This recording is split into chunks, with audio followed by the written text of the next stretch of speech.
안녕하세요, 여러분. 백영기 목사입니다. 오늘 사무엘상 19장 8에서부터 24절의 내용을 살펴보겠습니다.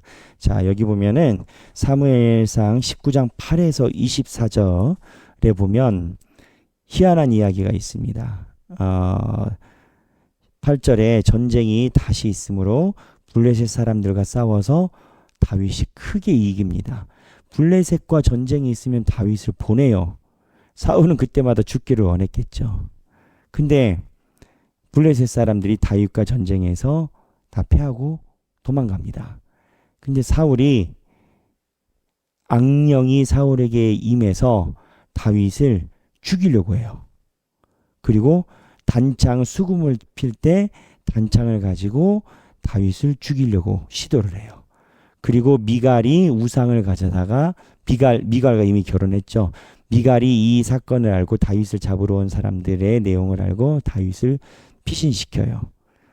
이 사울의 시기 질투가 이제 끝을 가는 겁니다. 근데 여기 희한한 장면이 나와요.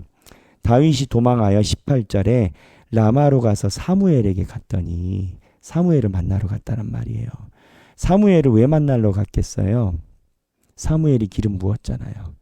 왕이 된다고 했잖아요. 근데 왕은커녕 지금 죽게 생겼잖아요. 그래서 사무엘을 만나러 갔어요. 그리고 라마나요스에 갔어요.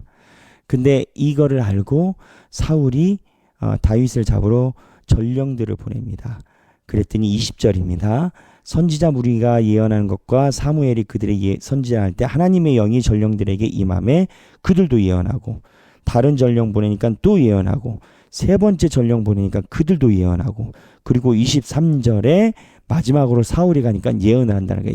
이걸 가지고 속담에 이르기를 사울도 선지자 중에 있다, 이런 속담이 생겼다는 거예요. 이 그림이 어떤 그림일까요?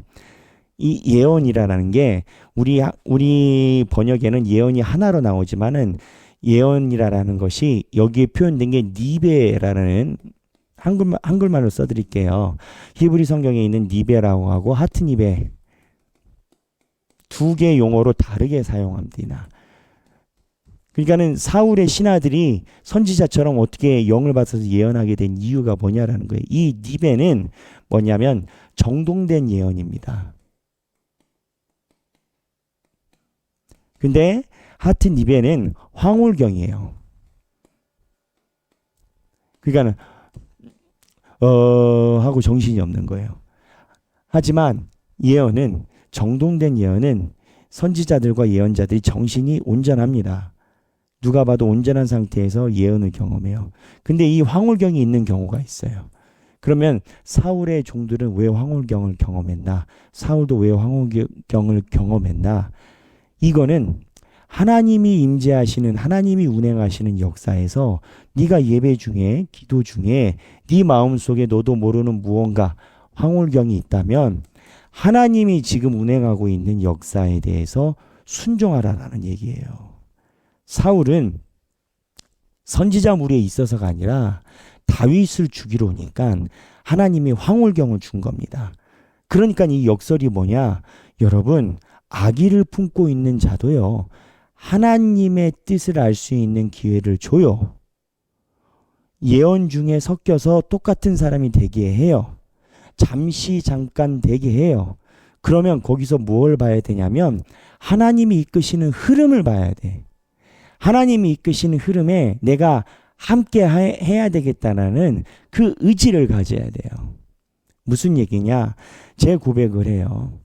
저는 하길교회를 설립하고 이 교회에서 하나님이 운행하시는 것이 있다라고 제 마음속에 다짐하고 느끼는 부분이 있지 않겠어요. 담임 목사니까.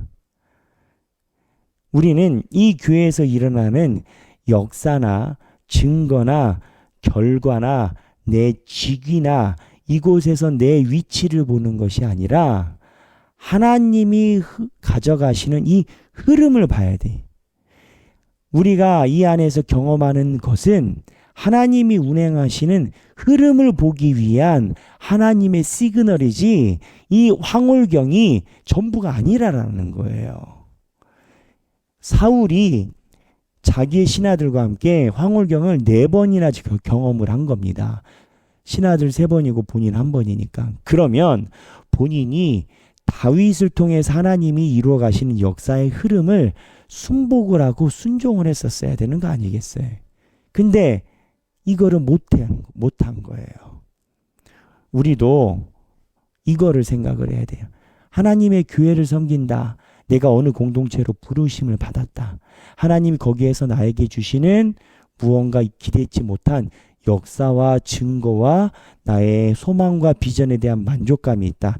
이게 나쁘다라는 게 아니에요. 이게 하나님이 주시는 좋은 선물이고 열매예요.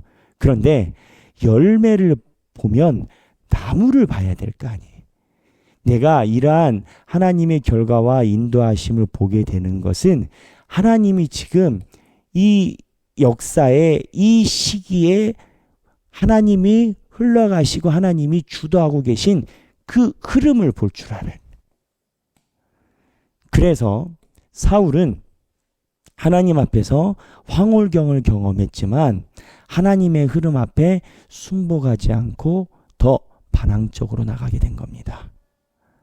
그래서 속담에 하는 게 사울도 선지자 중에 있더냐 하는 소리가 사울처럼 속썩이는 사람이 어떻게 선지자들처럼 저러고 있느냐라는 비판적 어조인 건 거예요. 비판이 맞는 거죠. 사울이 이 흐름에 들어갈 수 없으니까. 하지만 하나님이요. 악인도 하나님의 흐름을 읽을 수 있도록 기회를 계속 주시는 거예요. 이렇게 성경을 보면 우리 매번 볼 때마다 사울에게 사울이 알 수 있는 기회가 한두 번이 아니에요. 어저께도 그러잖아요. 하나님과 다윗이 함께 계신 것을 사울이 알잖아요. 여기 황홀경을 경험했으면 하나님이 이끄심을 알아야 될 거 아니에요. 근데 사람은 그렇지 못해요. 왜 사람은 그렇지 못하는 줄 아세요? 자기가 시기에 휩싸이게 되면 시기와 질투에 휩싸이게 되면 그러면 사람은 자기가 생각하고 판단하는 모든 것에 분기점이 다 달라집니다. 그래서 오늘 이 니베 하트 니베 이 본문을 통해서 우리가 경험하는 것은 우리는 하나님의 운행하심을 보는 삶을 살아야 된다는 거예요. 여러분은 여러분의 인생에서 무엇을 보십니까? 황홀경 경험한 목적이 있죠. 하나님의 지금 역사를 이끌어 가시는 운행하심을 봐야 되는 거예요. 여러분의 삶도 역사인 건 거예요. 그래서 우리가 중요한 것은 하나님의 뜻을 내가 잘 바라볼 수 있도록 해야 된다. 생각하기. 자, 쉽게 나누면 2가지예요. 첫 번째 열매는 황홀경. 그렇죠? 두 번째는 이 열매가 이야기하는 하나님의 섭리예요. 그렇죠. 나는 내 인생에 하나님이 인도하심을 어떻게 느끼고 있나? 어떻게 느끼나? 쉽게 얘기하면 이건 거죠. 나는 음악을 좋아했다. 그래서 찬양이 좋았고 찬양이 있는 하길교회로 왔다. 그런데 찬양이 아니라 그 찬양 속에 나를 인도하시는 하나님의 손길을 느끼게 됐다. 그러니 지금은 내가 찬양을 하든 찬양을 하지 않던 하나님께서 나의 인생을 이끌어 가심을 느끼게 됐다. 또는 말씀 훈련을 통해서 여러 가지 그런 고백이 있겠죠. 하나님이 내 인생을 어떻게 인도하시는지 나눠보시면서 서로에게 간증이 되고 또 나의 간증이 저 사람에겐 용기가 되고 희망이 되는 시간이 되면 좋겠습니다. 오늘 19장 8에서부터 24절인데 필사하시고요. 나눔해 보시고 생각하기 같이 생각해 보는 시간이 되면 좋겠습니다. 감사합니다.